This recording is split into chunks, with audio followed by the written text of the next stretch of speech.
to be back with all of you in the new year, and what a start. The treacherous driving as a major winter storm hit several states just as millions are trying to head back to work and back to school. Record snow, freezing rain, and a deadly 24 hours on the roads. Tonight, Reagan Airport in Washington has now been closed. More than 40 million Americans on alert as we come on tonight. There is still more coming in the evening hours, and then the brutal cold tomorrow. The images coming in here, the freezing rain turning to ice on Interstate 135 right here. This is outside Wichita. Tractor trailer jackknifing one of many vehicles losing control. An ice storm coating trees and power lines in Perryville, Missouri. Trees covered in ice coming down. Branches and trees breaking, hundreds of thousands without power. A state of emergency in Louisville, Kentucky, buried under more than 7 inches of heavy snow there. A nearly 7-hour traffic jam. This is the Spence Bridge right here in Cincinnati. More than 2,000 flights canceled nationwide. Look at this, the Kansas City airport, a ghost town tonight. More bad weather coming this evening and frigid temperatures behind all this. Ginger Z standing by with the forecast, and Victor Kendo leading us off with the images from across the country tonight. Tonight, hundreds of thousands without power, interstates littered with cars and trucks, millions facing treacherous conditions as a massive, deadly winter storm barrels eastward. We're in the middle of downtown Cincinnati, normally bustling on a Monday, but right now it is a ghost town, and here's why. It is so hard to drive through these conditions. That car is stuck, just one of many we've seen today. More than 10 inches of snow by mid-afternoon in Cincinnati. Trucks backed up on Interstate 471 for miles, and up to 18 inches of snow in parts of Kansas. If drivers weren't stuck, they were sliding. These scenes captured by a storm chaser near Wichita on Interstate 135 in Park City, Kansas. Trucks, cars, tractor trailers hitting that icy overpass and losing control.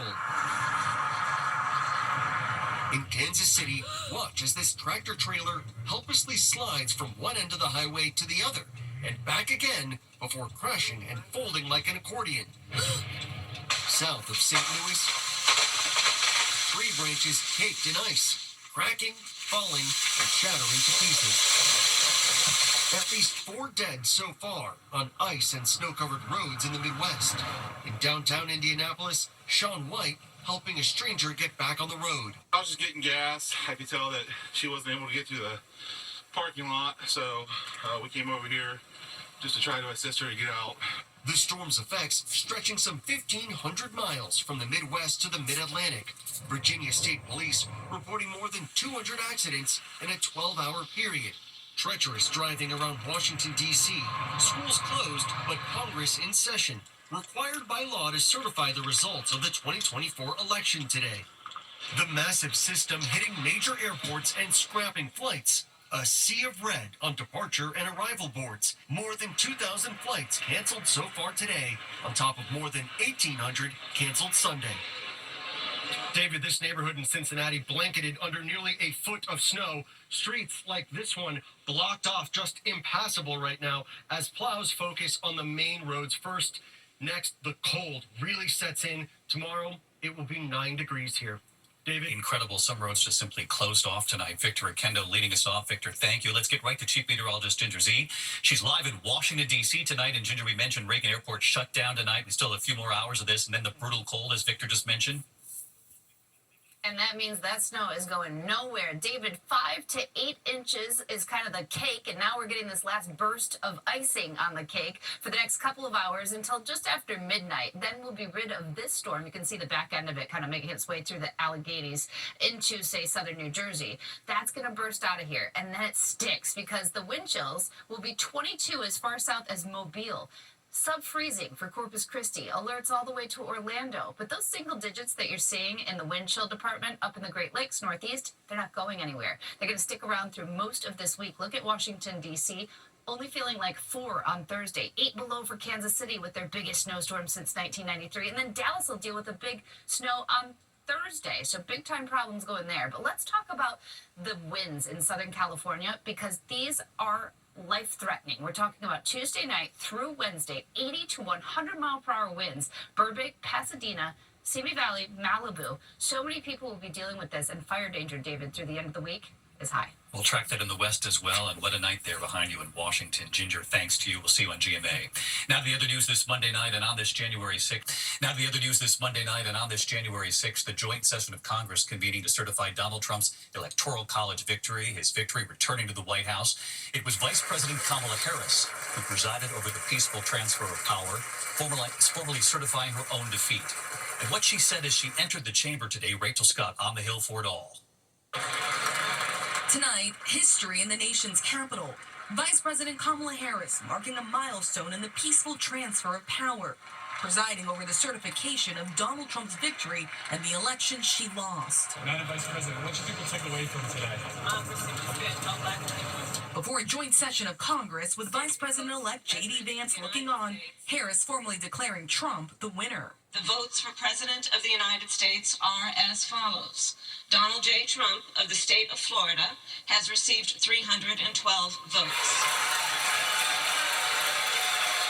Kamala D. Harris of the state of California has received 226 votes. After the vice president calling it an important moment. It was about what should be the norm and what the American people should be able to take for granted, which is that one of the most important pillars of our democracy is that there will be a peaceful transfer of power. That was not the case 4 years ago, when Joe Biden also won a resounding electoral victory with a 7 million vote lead in the popular vote. But Trump told his supporters to march to the Capitol to disrupt the certification of the election. We're going to walk down and I'll be there with you because you'll never take back our country with weakness. Trump supporters storming the building, chanting, "Hang Mike Pence." Today, Pence saying, "I welcome the return of order and civility to these historic proceedings," it being particularly admirable that Vice President Kamala Harris would preside over the certification of a presidential election that she lost. Nearly 1,600 people have been charged for their actions on January 6th, 600 of them for assaulting or resisting law enforcement. 140 officers were injured.